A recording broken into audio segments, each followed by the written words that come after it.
Symposium. Today we will be hearing from leading Frederick Douglass experts as well as some current students of Douglass. My name is Stella Mason and I'm currently a freshman at Linfield College and a student in the political science seminar class surrounding Frederick Douglass and James Baldwin. Our professor, Nick Buccola, teaches and researches American politics, including contemporary issues such as moral controversies and political liberals and conservatives. He is the founding director of the Frederick Douglass Forum on Law, Rights, and Justice at Linfield College. He has been published, including his book, The Political Thought of Frederick Douglass in Pursuit of American Liberty, which has garnered praise for how it highlights the life of Douglass, a slave who became one of the most influential activists and orators of the 19th century. Please welcome Nick Buccola.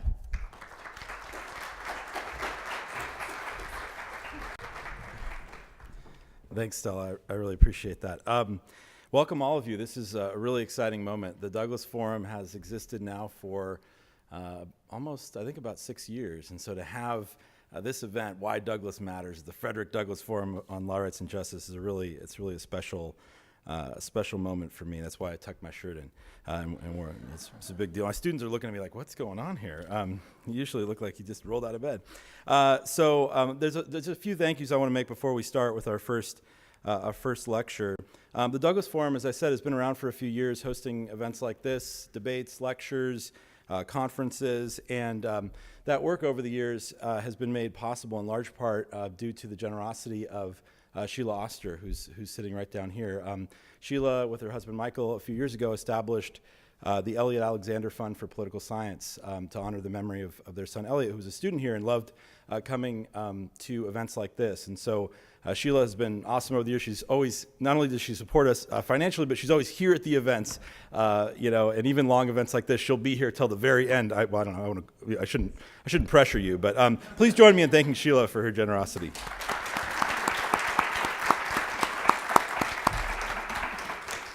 This event today, in particular, is made possible by a generous grant from the Jack Miller Center via a grant that the Miller Center got from the M.J. Murdoch Charitable Trust. And the Miller Center, for those of you who are not familiar with it, is a foundation that does a lot of work across the country to promote the study of American history, the study of the American Constitution, the study of American political thought. And we have worked at the Miller Center at Linfield over the years as a result of their Constitution Day initiative and hosted a number of really great debates on the war on terrorism, the healthcare reform, all sorts of issues. And so it's been great to work with them over the years. It's the kind of organization that really helps enliven the intellectual life on the campuses of our country, and so it's been wonderful to work with them, and I'm very grateful for the support that they've offered for this conference. In addition to all the scholars who are speaking to you today, there are a number of scholars from around the Northwest who are in attendance. In part, whether they've partnered with the Miller Center before or not, to get a sense of the kinds of things that we can do on our campuses with these sorts of partnerships. So I'm very grateful to the Miller Center for their support, and I want to add special praise to Lauren Curtolo, who's in the back there. Lauren does event planning management for the Miller Center, and putting on an event like this is a lot of work, and fortunately Lauren did most of it. So I want to thank Lauren publicly for her work. And the last thing I'll say is throughout the day, I have students who are in a seminar on Frederick Douglass and James Baldwin. And so my students who are serious Douglass experts now, we're in April, so they know just about everything there is to know about Frederick Douglass. They will be chairing and moderating the sessions today. So I will now hand the floor over to Maddie Colson, who will introduce our first speaker. Thank you.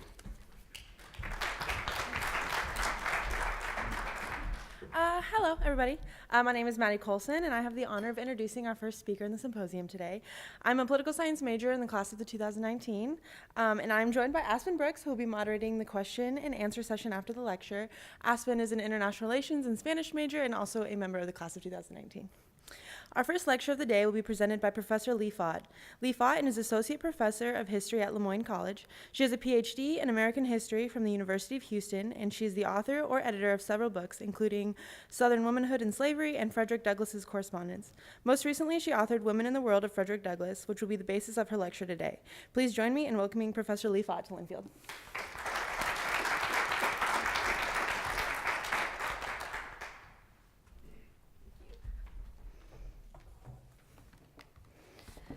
Okay, thank you very much. Thank you to Nick Buccola for inviting me. Thank you to the Frederick Douglass Forum for inviting me. And thank you to Frederick Douglass for having a life that helps us understand the world today. And really, he made some of our lives actually possible. Think about that. I also want to extend my apologies and ask the forgiveness for anyone who was at dinner last night, which I did not attend. I am fighting off some flu or cold or something that my students who work with children have probably given me, or maybe I gave them. And I came in at like 2 o'clock last night or yesterday afternoon, and you can buy wine at every other store and get completely hammered on 3rd Street. You can probably spark up a doobie completely legally and smoke it sitting right there next to a statue of Ben Franklin, but you cannot find a CVS with Dayquil. So I went back to my room and downed a handful of ibuprofen and lay down to take a nap and woke up at 5 a.m. this morning. So, but here I am with a lot of coffee in me and feeling marginally better, hopefully looking better. And that was a cheap ploy for a compliment. And feeling a little bit like an opening act for a great panel of some illustrious historians. So thank you for being here. And I actually have 3 interrelated tasks here today with my paper. The first is to answer the question of who are some of these women in the world of Frederick Douglass. I won't cover all of them because they are legion, but I will cover a few key ones. And then to explain the reasons that they are actually vitally important to understanding not just Douglass's life, but the world in which he lived. And then third, to do so in such a way that you want to run out and buy and read a whole book about them and learn so much more. Yay! Always plug your book. That's what somebody told me a year ago. Okay, so in his 3rd autobiography, Life and Times of Frederick Douglass, our great man said, "When the true history of the anti-slavery cause shall be written, women will occupy a large space in its pages." With the maturation of women's history, women in the lives of great men have garnered such attention that any biography today must address the female players. After all, as the cliche goes, behind every great man is an even greater woman. And as the joke goes, she's often quite surprised.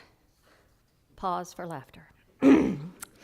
Those women have, in some cases, become full subjects themselves, not just with their own biographies, but also collectively with such books as, and these are real books, Mozart's Women, Dickens' Women, Jefferson's Women, and I swear this book was almost called Frederick Douglass's Women. The editorial board thought it was too sexualized a title. Okay. There's also The Women Jefferson Loved, and The Ties That Bound Us, the women of John Brown's family and the legacy of radical abolitionism, each uncovering the unseen world of women and supporting these men's lives and legacies. Yet, as that passage from Life and Times suggests, Douglass as a subject has a much different relationship to women's history than most of the other men who have received this sort of biographical treatment.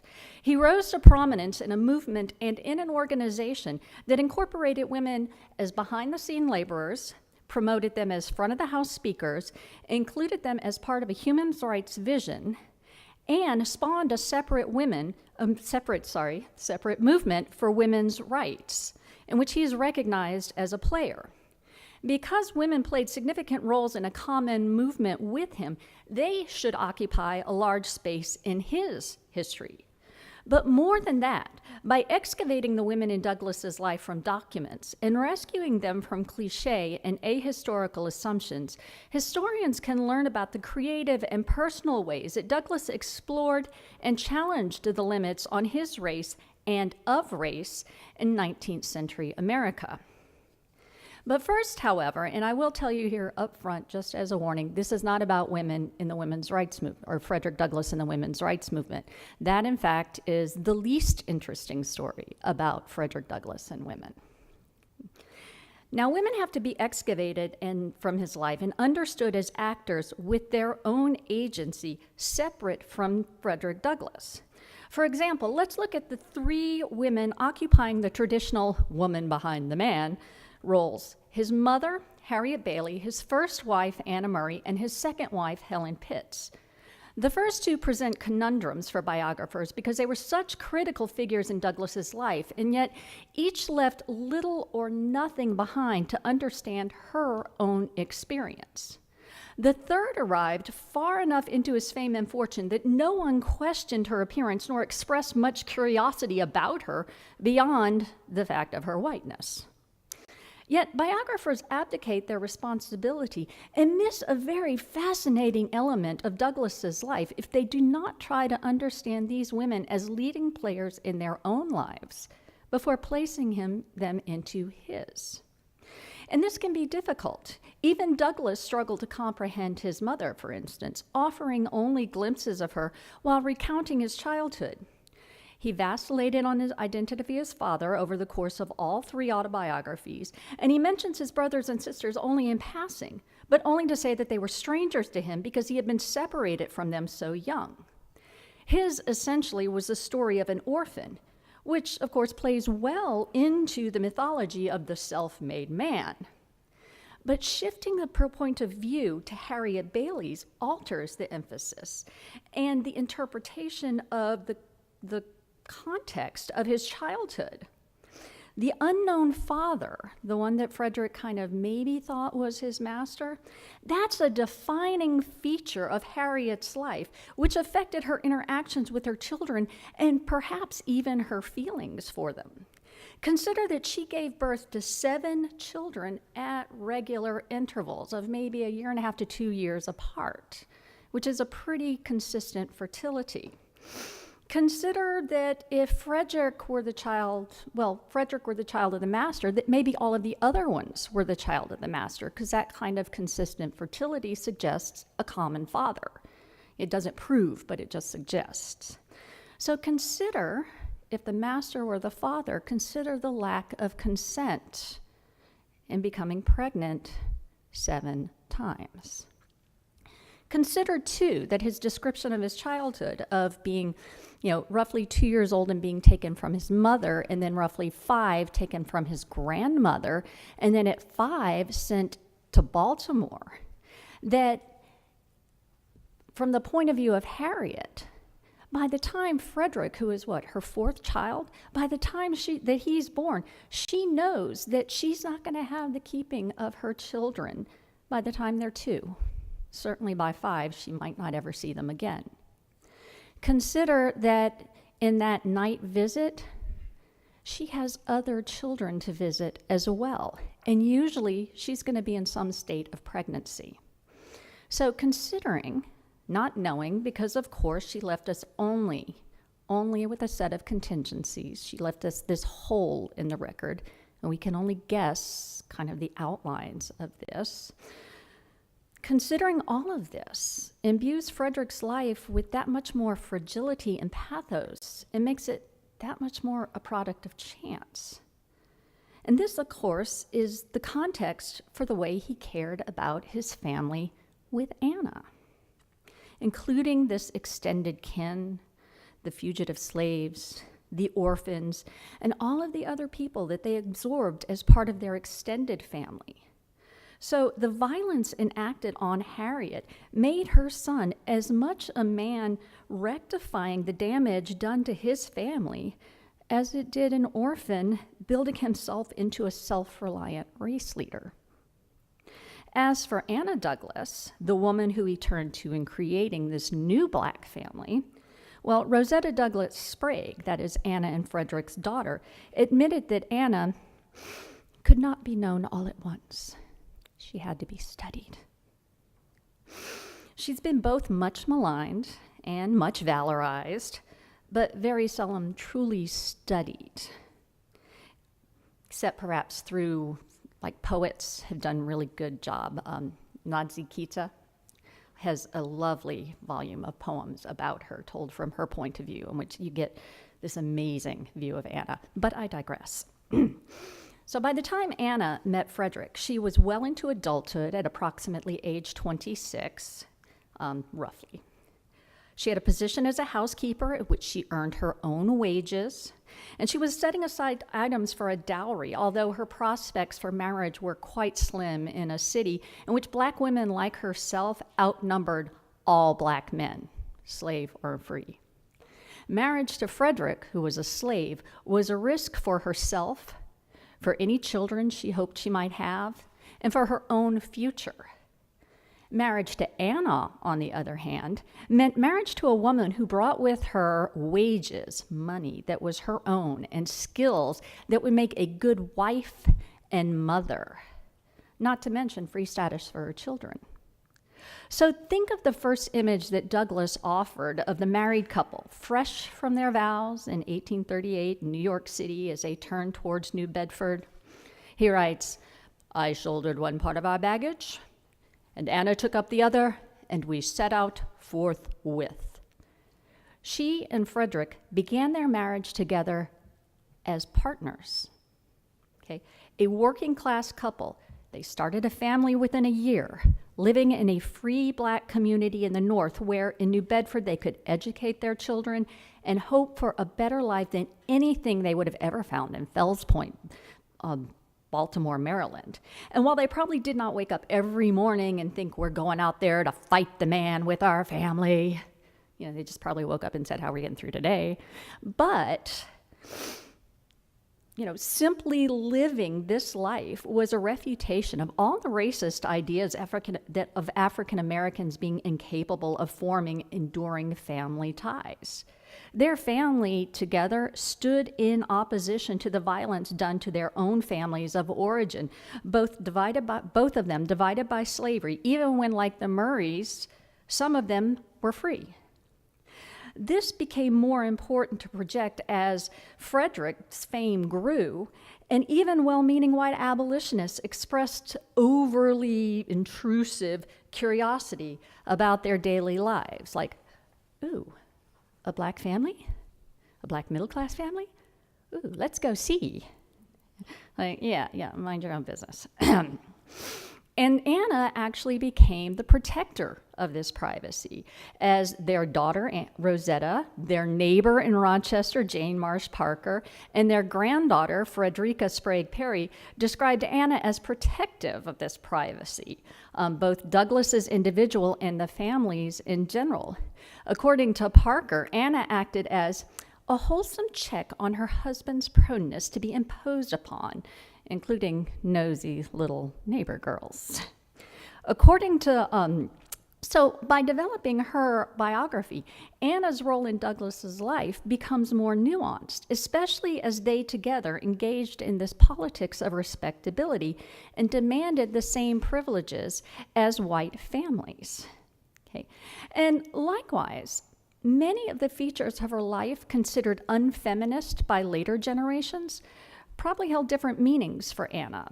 Her reputed domesticity not only countered the slovenly stereotypes of African Americans, but also came as a privilege few other black women could enjoy as their only occupation. She was able to care for her own home and her own children rather than someone else's, and that would have been a feature of a future she faced in Baltimore and even in the black northern working class.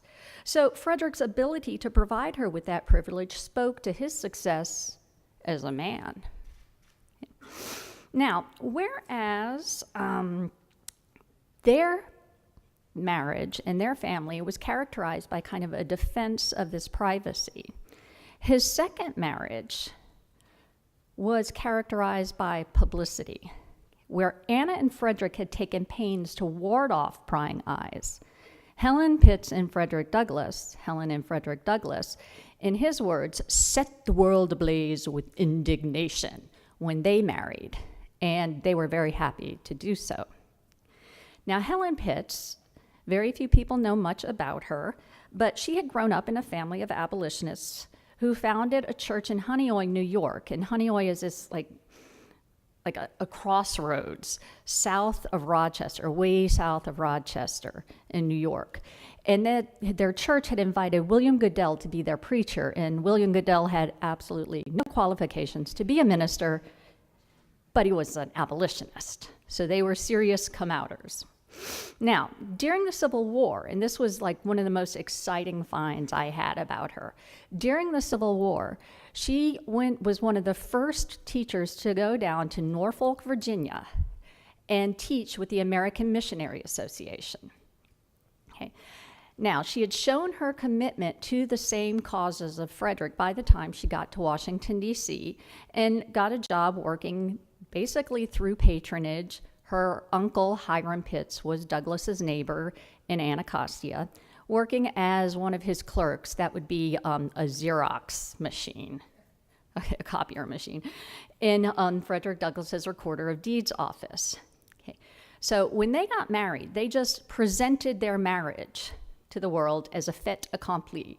And after that, they made sure that they were seen together everywhere. They appeared in the Ladies' Gallery of the House of Representatives, women's rights meetings, even after Susan B. Anthony made it perfectly clear she did not welcome their interracial marriage at any of these meetings, traveling through Europe, holding large receptions and literary meetings at their home in Anacostia, and they even appeared in the reception line at the White House with Douglass's granddaughter Annie in a scene engineered to quietly call attention to themselves. What happened was Douglass walked in with Annie on his arm, and Helen following. And so the president turns and says, "Oh, your lovely wife," and looks at Annie, and he goes, "Oh, no, this is my granddaughter. Here is my wife," and brings forward the white lady. So, of course, this gets reported in the newspapers. In your face.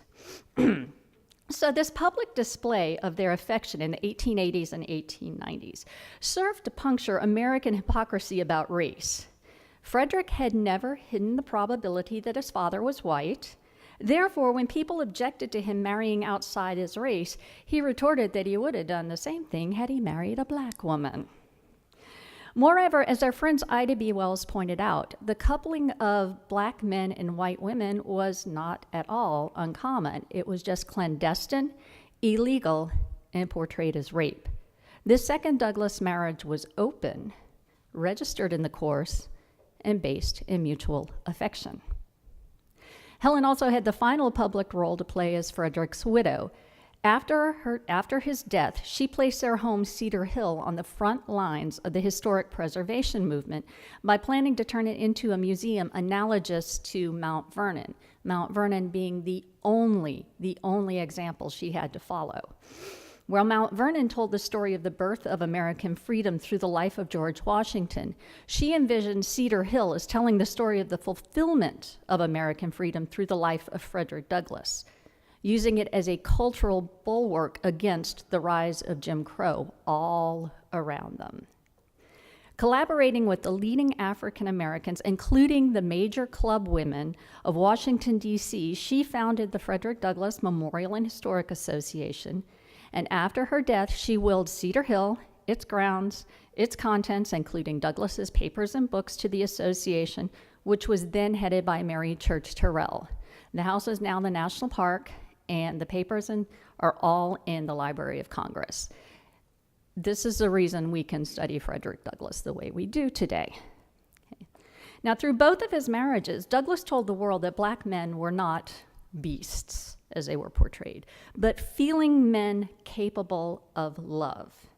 His master had attempted to deny this not only to the child Frederick, but to the entire Bailey family by severing their bonds of affection, and even more elementally, if he were in fact the father of Harriet's Bailey children, by treating her body as a factory. Now, Douglass's relationships did not happen in isolation from one another.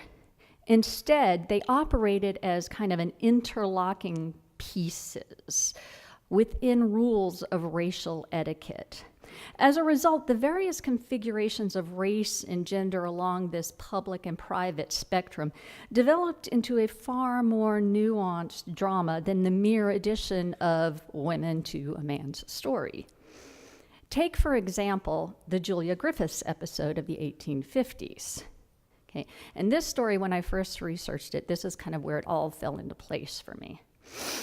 And I'm, not to be disgusting, but would somebody mind getting me a Kleenex? Product of the cold. I know, it's really gross. Thank you.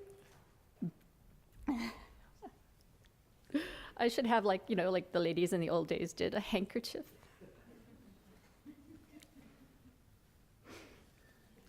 Thank you. It'll be right here for anyone else. I won't honk my nose.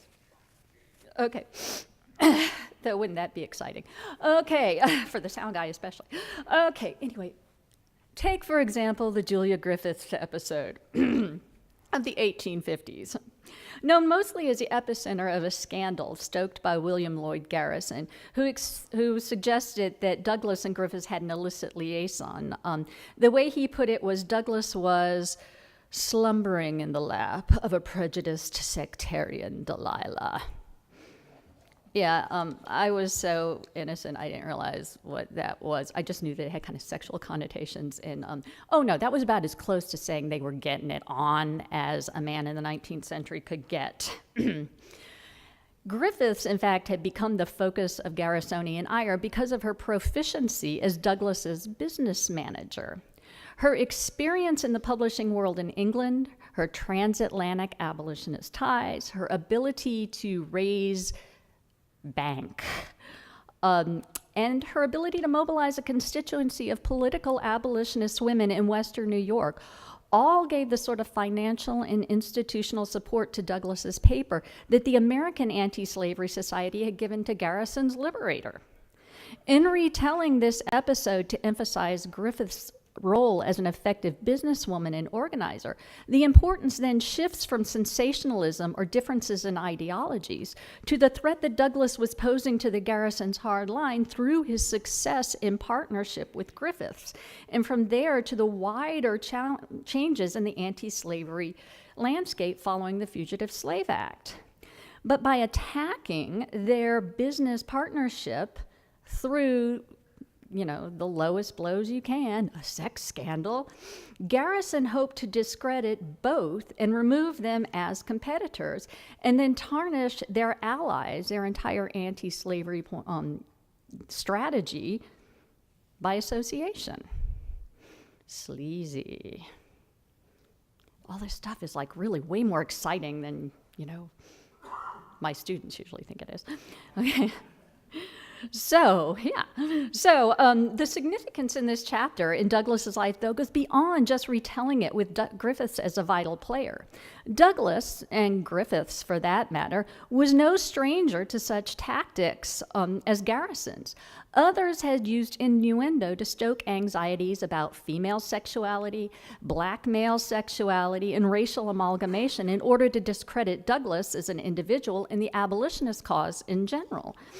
Mobs had hurled racial and sexualized epithets when Douglass and Abby Kelly shared the stage everywhere early in his career, and she was his first lecturing partner in 1841, 1842.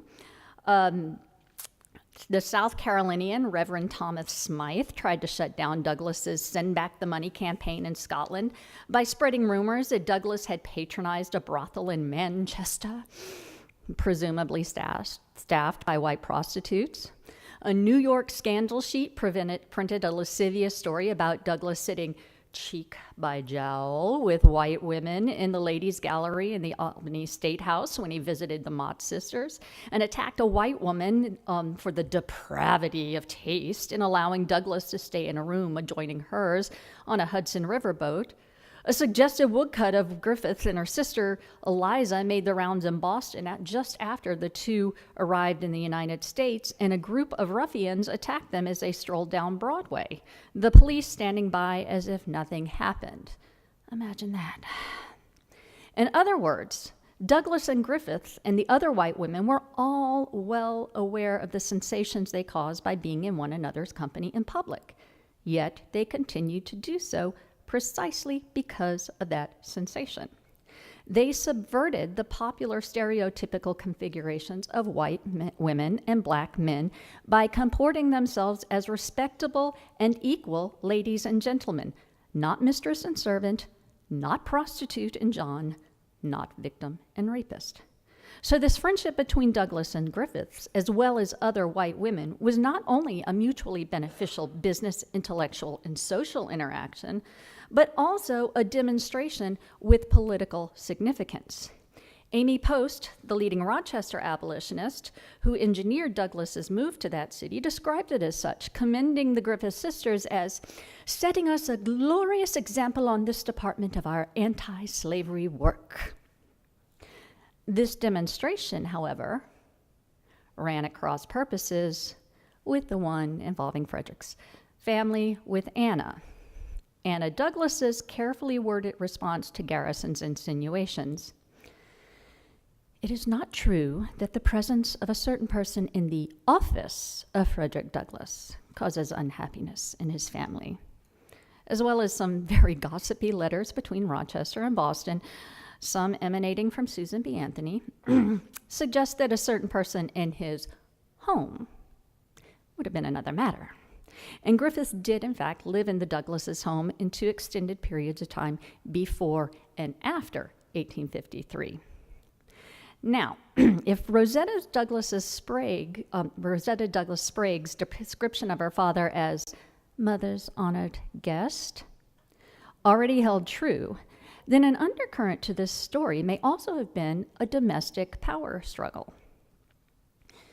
A wife who expects her husband to come home at the end of the day and attend to family matters, this is our time, Frederick, on the one hand, and a husband who comes home and retreats to his study with his assistant, got to keep working, Anna, on the other.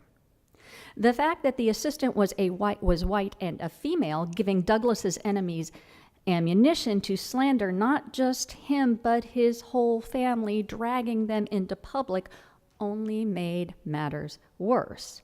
After all, every assault on Frederick's integrity as a virtuous black man was also an assault on the integrity and virtue of their black family. As Jane Swisshelm, abolitionist editor of the Saturday Visitor, put in chastising Garrison, what right has any man to drag the wife of another before the world in such a controversy?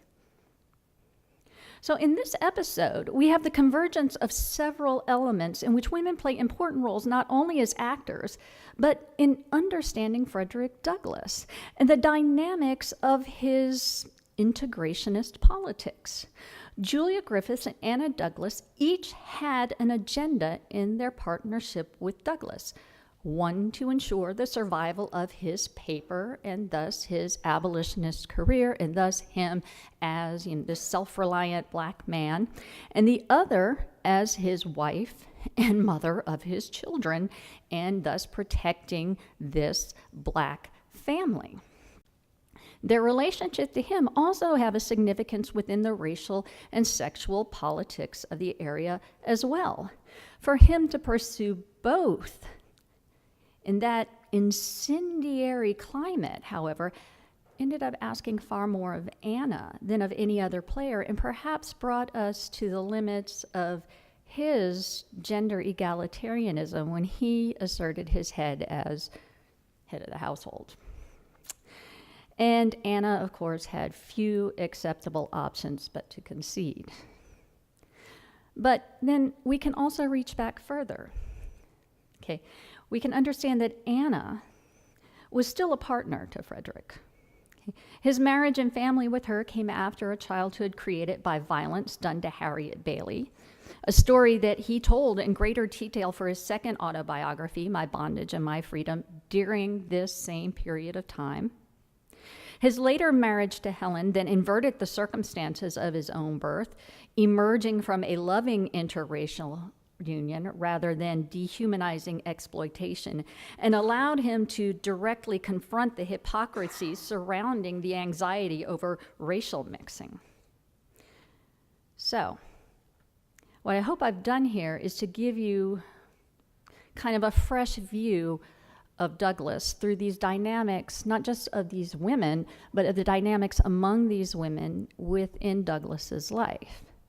Because biography provides this fantastic means to explore deeply a period of time as a lived experience. And that's what draws me to it, how an individual lives the past and move into the past as a foreign country.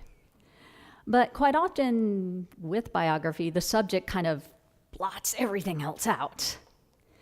And then when you're dealing especially with male figures, but not always, what makes this figure important is because they're a public figure. And so what happens is when you're trying to tell the whole life, you end up flopping back and forth between the public life and the private life. Went out and made this speech, went home and got married. Went out and made this speech, went home, had this baby. Okay. But what I tried to do is refocus the narrative of Douglass's life to women to make his life this whole cloth in which these personal choices had political meaning, and women emerge as active partners rather than supporting characters. And what I found, my conclusion, is that the women were not just the women behind the man. They were these equal partners who made him. So thank you.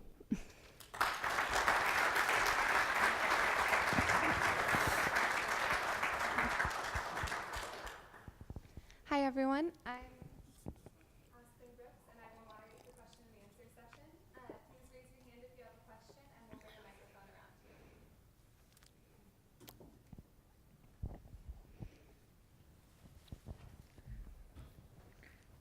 Hi, hello.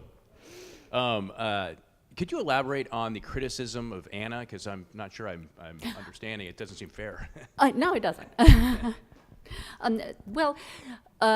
It's not so bad now. It's like, because she's so little known, but there's a sense, especially in the older biographies, when they move past, and a lot of it's in the public sphere too, is in the public arena, is she didn't read.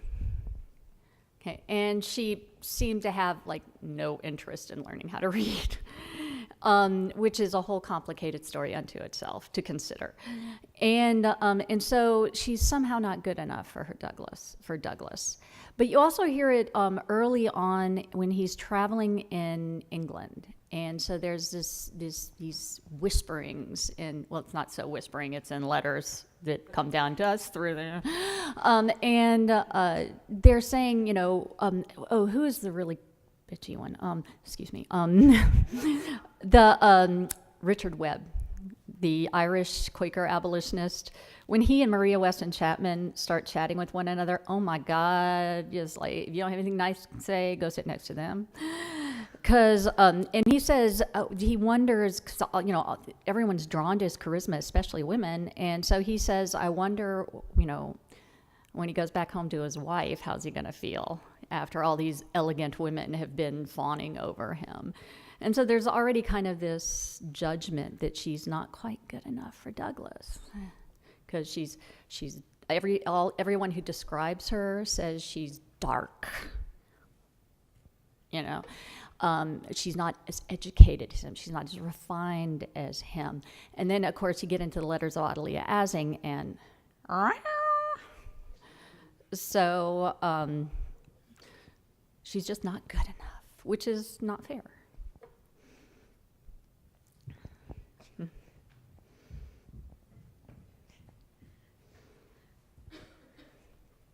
Hi. How did Douglass's family, like his children by his first wife, respond to his interracial marriage? Lawsuit. No, seriously. They were not happy. His daughter, Rosetta, I think, was the one who got hurt the most. The sons were like, okay, fine, Dad, whatever. And they accepted it. But his daughter, Rosetta, who she's very complicated. Her relationship with her father is very complicated because it's complicated by how do you become, when you're Lewis Douglass, you know how to live up to Dad. It's pretty clear. But when you're the daughter, how do you live up to being Frederick Douglass's daughter when you have really no model? And your mother is very domestic. And so how do you be both? And then she marries a guy who can't get out of his own way, Nathan Sprague. So Nathan Sprague is constantly in trouble. And you probably know somebody like this who's just like, dude, if you just would get out of your own way, maybe you get somewhere. So it's complicated by that. And so when she's interviewed, what do you feel about your father getting married? She says, well, I thought, he was done with all that. I mean, I'm paraphrasing, but basically she thought he was too old to need to get married again. He was in, his 60s? And he's done with all that. And those of you who are younger than 60 will not understand how funny that is. Those of us closer or in our 60s, yeah. Okay. And so she wasn't happy. And then her sister-in-law had been living with the Douglasses kind of as a foster daughter and companion to Anna. And she stayed on after Anna's death. And she couldn't accept Helen as the mistress of the house for a variety of complicated reasons. I mean, she's a young black woman who was born in slavery and now had been brought up as basically a daughter in the household. And now she's going to have to accept a white woman as a mistress of the house. She's not going to be this woman's daughter, as far as she can tell. She's really upset. So she says, I can't accept her as mistress of the house. And Douglas says, well, then maybe you shouldn't live here anymore. And so she leaves, goes to her brother in Rosetta's home. And then a lawsuit gets filed for back wages as a housekeeper. And so it was gradually settled out of court, and that this is emanating. I mean, Rosetta doesn't make a public statement on this, but that it's emanating from her household. This is a woman who's essentially replacing her mother, and taking a role as mistress of Cedar Hill that maybe she saw herself as fitting into next. So it's quite sad. It's a family story, but we all have stories in our family, and but it's kind of sad because you feel for everyone involved. So. I just have pardon my ignorance on this, and maybe I just missed it, but what happened to the first wife? She died. I'm sorry. Right, yeah, no, you're like, there's a second wife. Did he divorce the first? She died. She gradually over her life, she developed a lot of, she was a sturdy woman. You can tell by her pictures. She did most of the housework on her own, as far as, we know. I mean, everybody said that about her. And this is a time when the housework is like, I did historical interpretation in the house, and all I had to do was cook a meal from scratch over and open. And I'm like, at the end of the day, I'm like drained. So this is like hard labor when you're doing this housework. And so she gradually developed rheumatism through her life. She had neurological. There was an episode where she probably had a stroke, but at the end of her life, she had a stroke, a really bad, debilitating stroke, and she just got worse, and she died. And we have one scene of Douglas crying over her death from their granddaughter, and when you read it in the, he's sitting there telling his grandchildren, "You have no grandmama, and we're crying because he's crying," and I'm like, oh my God, that's so affecting. Yeah. So I wanted to ask a different question, Sure. but I figured she died. What did he think? I mean, it sounds like two very different women that he was married to. Did he give an account of what he thought the ideal wife was, or did he have an explanation why he swung from a private woman to a more in-your-face, I think is the way you described her, woman? Well, it's, again, we're talking about a man who marries when he's in his 20s in the working class, still a slave, just fresh out of slavery. So he said one was, I think it's Henry O. Wagner says, one was a choice of your youth. She was a choice of your youth. Anna was a choice of his youth. And think of our own lives. We choose the person, I mean, there's a reason people get divorced maybe in their 30s from people who they married in their 20s sometimes. Not everybody. But like the person he chose when he was 20 in the working class, who stuck by him for 44 years, in which he becomes quite a different man. I mean, within 3 years, he becomes quite a different man. And I think to some degree, she's constant. And responding to him. And then here he is at the end of this very long, eventful life that took him overseas twice, took him to Santo Domingo, took him into all these different intellectual circles. Of course, he's going to choose quite a different woman. And so he was very cagey about it, but it was, he phrased it in terms of the things, paraphrasing, my first wife was the color of my mother, the second wife was the color of my father, if I chose, all of these things. But he never said, I chose Anna because, and I chose Helen because. He never made any big statements like that. So given your argument that Douglass and his wives and family are sort of serving as this almost sort of exemplar of, or maybe not exemplar, maybe a rejection of the racial stereotypes and this exemplar of a middle class. Is there any sense in which Susan B. Anthony's antipathy to and the fights between them in the voting movement is actually is sort of a response to that rather than is she sort of offended by? I'm sort of curious. Oh, is there God. there? Susan B. Anthony, particular to that point, there is this beautiful exchange. It's actually not between her and Douglass, it's between her and Stanton. And Stanton wants to write this letter to Douglass. Well, she wants to publish it when Douglass marries Helen. And she wants to, it's very satirical in the sense she says, how could you marry someone beneath you? Don't you? And of course, in the context, too, is that a lot of people are saying, especially in the black press, he didn't just marry a white woman, he married a lowly PWT white woman. She's beneath him in class. And she wasn't. She was just, nice. And so he's saying, how could you marry someone beneath you? Don't you know that women are beneath men? And she goes off onto this, women's rights thing. And so she sends it to Susan B. Anthony saying, I'm going to publish this. Oh my God, you can find this letter online. Susan B. Anthony just rips into her. And what makes it extra funny is she just goes on and on and on, and she stops. And she goes to bed, and she wakes up the next morning, and she dates it, and she keeps going. And another thing. And she said, because she says, he has just put himself outside of the pale because he has drugged this interracial thing into the movement, and now it's going to tarnish the movement, and it's just going to be, this is it, and oh my God. And don't you ever invite him to another suffrage meeting again, and he better not show up tomorrow. And the next day, of course, he and Helen show up. Front row. Hi, Susan. So. I found your book fascinating, so thank you. Thank you for reading. 2 quick questions. One is, I don't think I knew about Abby Kelly from reading his books, and I wondered if you could comment on that.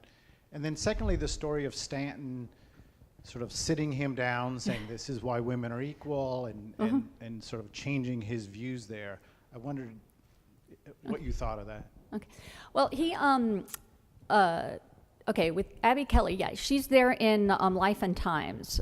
Right after that bit where he says women should occupy a large page, he does a whole paragraph to her.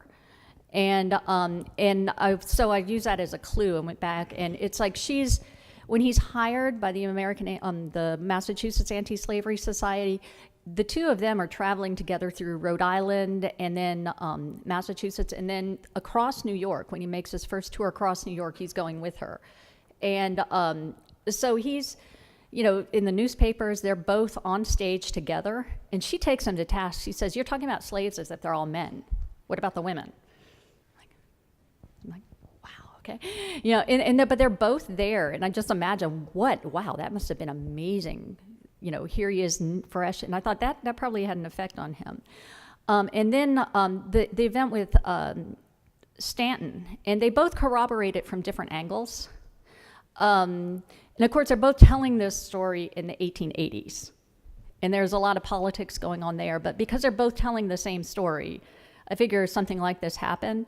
But he's like 3 weeks into, this is, the meeting at Nantucket where he's discovered. 3 weeks later, he's in Boston, and that's when he meets Stanton. And what they don't tell you is she's actually like pregnant. So I'm picturing her with like the curls, and she's pregnant and going, and another thing, Frederick. And so I picture her like that. She probably didn't do that, but he says that she sets him right not about women's rights. People always read that as about women's rights, but about women's suffrage. And whereas her telling of it, she's remembering this more towards his death, and she says, got a little crush on him here. She goes, and there he was, like an African prince, majestic in his wrath. And I'm like, yeah. And, she's remembering him speaking. And she doesn't bring him into the suffrage story until Seneca Falls, which he doesn't mention at all is in his autobiographies. Yeah. Leigh, just to round it out, tell the story of how Rosetta, the daughter, found out that her father had just gotten married. Oh, yeah, she said the reporter. I mean, it says a lot. Yeah. A reporter comes in and says, so what do you think about your dad's marriage? She's like. In the office where Yeah. she sat next to Helen Pitts on a Yeah, they daily work together. basis. Yeah. And they're the same age. Yeah, I think Rosetta's like 2 years younger than her. Yeah, roughly, yeah. They kept it, Hello, I wonder if you could comment on the role of the grandmother in his life, because in the narrative of My Life as a Slave, she seems to play a much larger role than the mother. Yeah, she does. She's when I was first started to research this, what freaked me out was realizing that the old aged grandmother in that story, my age. But again, remember, 50 was a lot older then, and especially if you were a slave. And, but no, she, again, it's still, if you think about it, a small role. I mean, when you start lining up the timeline, he's with her for like 2 years. But she obviously made an impression on him.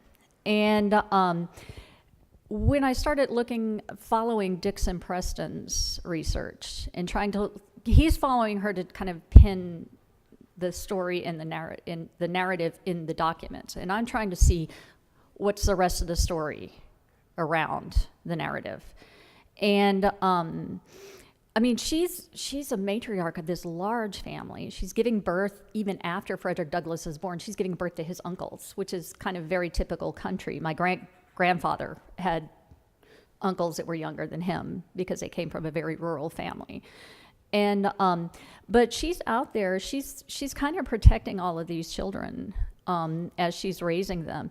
And because she was a midwife, I think that's part of the reason she was able to keep her children with her and what she was doing, raising the children and kind of keeping this nursery, very typical of kind of the granny of the plantation. And when I looked at how Auld was managing Lloyd's slaves, you saw the exact same pattern. And what Douglass describes, you see that exact same pattern in Lloyd, the way he manages Lloyd's slaves. And but what she's doing is she's kind of, on the one hand, she's abandoning him. And how that must feel for her to have to do that, not just for him, but her own children, possibly watching her own child be raped or know that her own children are being raped. Hester is her daughter. And how much power does she have, even as the midwife bringing these babies in and bringing him money and then watching him rape her and beat her daughter and having to give up all of these children and just the losses that she went through. I wanted to bring that story out, but also what she's doing with the children on that cabin is teaching them how to beware, how to be careful. That she's telling the stories of this boogeyman master so that they can avoid him rather than run across him. And it's, she's teaching them to take care of themselves at a very young age, like 4. Yeah. Oh, I'm sorry. I'm just like. I'm Jim Muller from Alaska.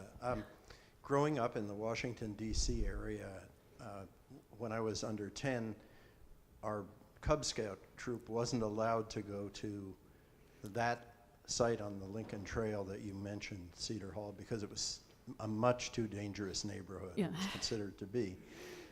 About 40 years later, I took students from our university there, and it didn't seem terribly dangerous, but I wish we had had you as an interpreter of the house. What would you have told us about the significance of that place, and what do you think the future has in store for it, or should, given the way that Washington has been so transformed by the changes in the city? Oh, heavens. Well, in the current climate right now, just keeping its doors open is the main thing. Just keeping young people coming through there learning about Frederick Douglass. That's like baseline.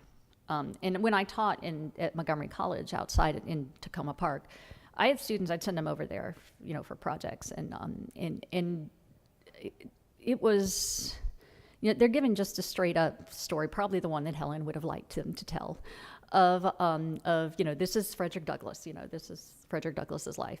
And I had a student sit out on the front porch waiting for the tour to start, and she was just sitting there talking on her phone to her friend, and she's sitting there, and then suddenly she's looking out, because you can sit on the porch and look out and see Washington, D.C., and because it's on a hill, and it's got this beautiful view. And she says, it suddenly struck her. I'm sitting on Frederick Douglass's porch. I'll call you later. And she just, and she sat there, it was this African-American student. She's sitting there, and she just, it became kind of a spiritual moment. And it's like, that's what that place is, part of what that place is about.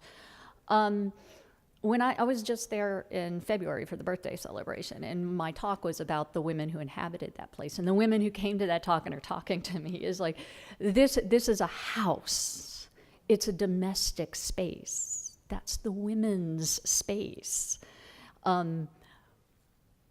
More women should be on this tour, talking about on this tour. And it is when you start walking through the space and you start thinking about the women in the space. You start thinking about Helen, you start thinking about Anna, you start thinking about Rosetta. Rosetta playing the piano there, or the granddaughter Annie played the violin. She gave it up because, not Annie, Frederica played the violin, but she gave it up because how can you compete with your concert violinist cousin, Joseph? There was always a granddaughter living there at some point. Louisa, whose story never gets told. The number of women who died. That Anna's body was laid out in the parlor there for the funeral. Maybe people don't want to go on a tour and think about a funeral, but that hundreds of people lined up outside, for Anna's funeral. That Helen's mother and sister died upstairs. That Anna died upstairs. The life that was lived in this house. And I started, when I was writing that paper, and I started thinking, at any given point in that house was women outnumbered men in that house. That's why there was a growlery, so he could have his little man cave. So, because women outnumbered the men in this house, and so that story is you can tease by focusing on that, you can tease out the other stories.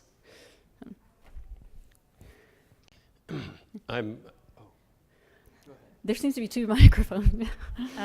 I arrived late, so I apologize if you talked about this at the beginning. But I'm curious about Anna. That she was, what do we know about her? That she was free. And I think of the chutzpah, the whatever it took for her to follow him, for her to give him money to help him free himself.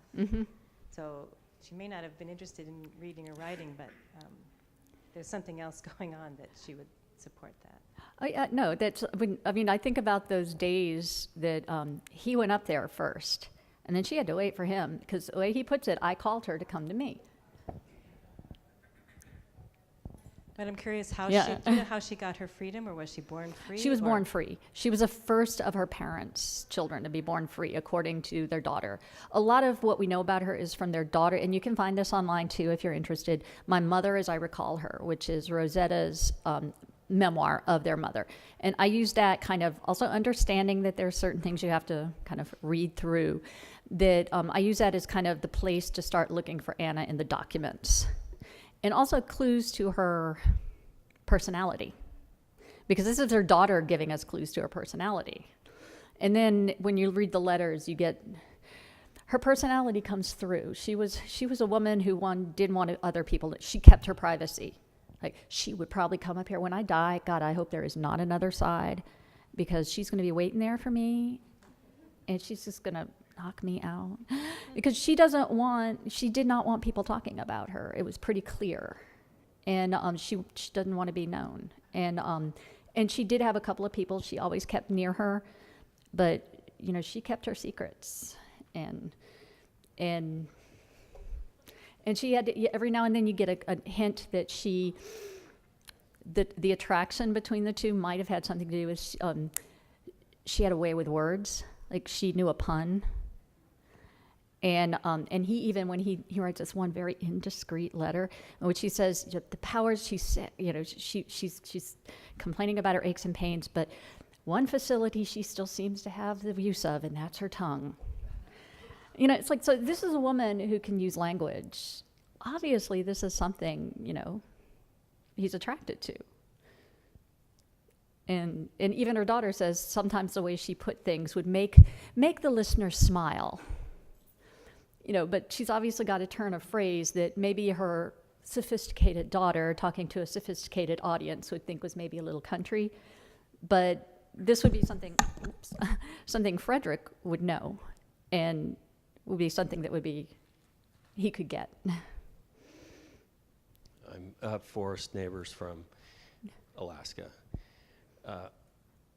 In antebellum times, the opponents of the anti-slavery movement would often promote fears of social amalgamation, and in particular interracial unions.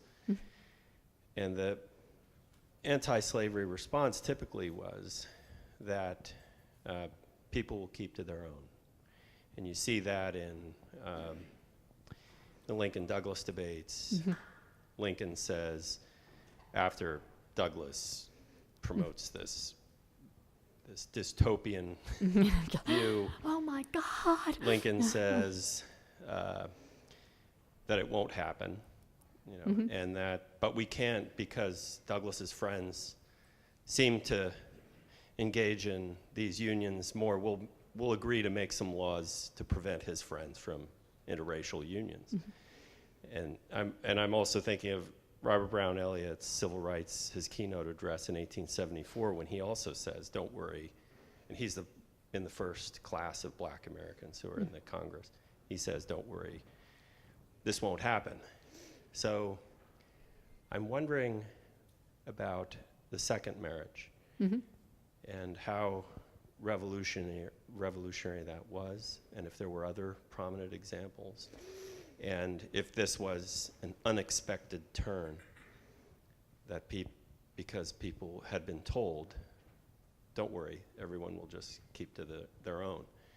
There won't be interracial marriage, and now Douglass is doing this, and I'm wondering if that's part of the reason why he's so public in saying, this is my wife, and those wonderful examples that you gave. Yeah. There's that I don't downplay the actual attraction for all of this, but the political dimension of it, this was radical. And if you look at Douglass all the way through, I mean, he's always talking about the races coming together, interacting, amalgamation. It's even there when he's going through Europe, and he's traveling south to Europe, and he's seeing, as he's going towards Italy, going southward through France, the amalgamation there. So he sees amalgamation as kind of the future. And so the idea of marrying a white woman, especially since he himself is the product of amalgamation, he just gets raced as black because his mother was black. He sees this as, this should not be a shock. He knows it's a shock, and he certainly plays off of it being a shock. And I think he kind of likes that it's a shock. But yeah, it's. I don't know if I'm completely getting to the answer of your question here. I'm riffing, kind of. Yeah, I think so. I mean, typically interracial unions before, the Civil War, there were either cases of rape, which was widespread, and they found out during the war how widespread it was, but also in the lower classes, in the South, when that happened, it was treated harshly. Dealt with very harshly. Well, their friend is, Ida B. Wells becomes their friend, comes to him, and so this is very much foremost in their mind. They know. So, and people even he got as much criticism from African Americans in the African American press as he did from the white press, and they both faced hostility from close friends. What I found was that like the people at their marriage, the people who stuck by them, and there was also a strain of support that was, well, okay, I wish he would have married a black woman, but he has his right to marry whoever he wants. And isn't that what this is supposed to be about? But a lot of the people who were supporting him were also people who were the product of interracial relationships. I say relationships, masters and slaves. So they were the product of interracial. Yeah, I guess that's what interests me so much, is how revolutionary this is within the civil rights, pro-civil rights community, especially the pro-civil rights black community. Because, it seems that the conservative pro-civil rights, anti-slavery position amongst black Americans is keep to your own. I mean, you especially see that in Robert Brown Elliott's talk in civil rights, his keynote address. Well, and it seems like Douglass is kind of a revolutionary within his own. Revolutionary, but and I'm talking now from my own experience. Is interracial dating is an incredibly fraught discussion. Because and I'm speaking as a white woman in this equation, because the element of rejecting your own, especially black men, rejecting your own, embracing the other as a trophy, white women taking the good black men, and this was exactly the same discussion that was happening around Douglass and Helen. Here he is, a really good, the most successful black man in Washington, D.C., and he marries a white woman. There are so many other outstanding, better classed black women. Why didn't he marry one of them? And some of it was also keeping the wealth within the race. A lot of the commentary around it had to do with, one I think it was The Grit said something like, well, bye-bye black blood in that family. So it's like erasing, whitewashing blackness. So he's rejecting blackness. So that was some of the, it wasn't seen as a radical act among some people. There was another fear that, the property that was amassed by him, and he was one of the richest black men in the city, the property amassed by him, well, now he's married a white woman, and he's going to have children with this white woman, and now it's going to go, if there's not going to be any more black blood in that family, the wealth is now going to go into the white family. She was past childbearing years, or I presumed they didn't have children, and I presumed she was past childbearing years. So there was, to say that it was radical, it seems radical, but it's much more in revolutionary, and in some sense it was, because it's fighting against this idea that black and white shouldn't be together, shouldn't love one another, this is impossible, this isn't going to happen. But it's also more nuanced than that when you get down on the ground amongst African Americans who are in this era of racial uplift, in this era of racial pride. It was seen as a rejection of blackness. And I don't think that's a clear-cut answer, but have I? We have time for one final question. Hi, my name is Matt. I'm a high school teacher. And so I hope my question is not too simplistic. But Frederick Douglass was quite an ally to Elizabeth Cady Stanton at Seneca Falls. And then after, the 15th Amendment, there's a rift. Was there healing at all comparatively between he and Stanton or he and Susan B. Anthony? Did anything get better between either of them, or was that equally troublesome? With him and Stanton, because they're two separate entities, sometimes it's really hard because they're always like Stanton and Anthony, this one entity. But with Stanton, I wish there were more letters between the two of them, because, God, that would have been, the two of them, I think they got each other. Because they were both had this same kind of political vision. But Stanton said a lot of really ugly things that I think are really hard to forgive. But it's clear that, she's in the guest register of Cedar Hill. She does want to defend his marriage. So that rift was healed. Susan B. Anthony, I don't think they were ever really friends. The gossip about Julia Griffiths, guess who it came from? Most of the stuff about he and Susan B. Anthony being friends came from her. And it came after he was dead. If you read his Life and Times, he has a whole paragraph about how wonderful Elizabeth Cady Stanton is. Teaching him. Miss Anthony, just in passing, Miss Anthony is the author of The History of Women's Suffrage, along with Miss Matilda Jocelyn Gage and Miss Elizabeth Cady Stanton, Miss Anthony.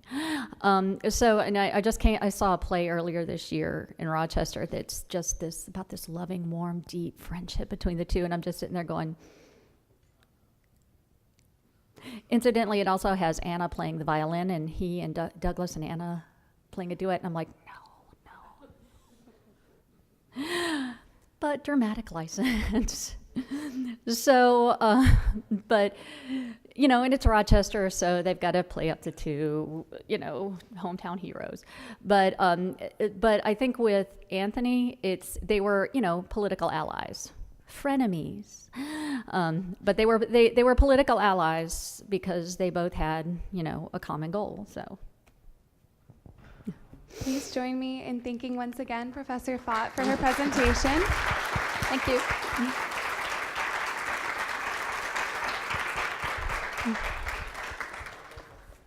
Our next lecture is by Diana Schaub and will begin at 10:30. In the meantime, please help yourself to refreshments.